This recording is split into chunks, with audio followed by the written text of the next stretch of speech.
দেখেন বন্ধুরা, মাসে কৃষির কাম করে ধান খেত কিরম কষ্ট করে খাদ্য জোগাড় করে। আপনারা যদি না দেখেন কে দেখবে বলেন? আসসালামু আলাইকুম। আপনারা যেই ধান গাছের ছবিটি দেখতে পাইতেছেন,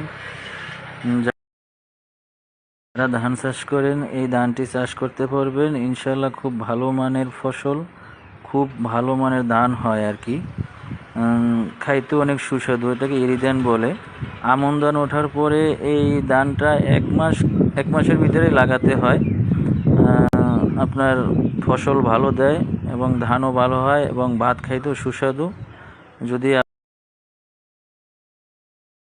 আপনারা যারা ধান চাষ করেন এই ধানটি চাষ করতে পারবেন। এই ধানটি খুব ভালো মানের, এটা খুবই সুন্দর ধান হয়। দেখেন, আপনারা ছবি দেখলেই বুঝতে পারেন।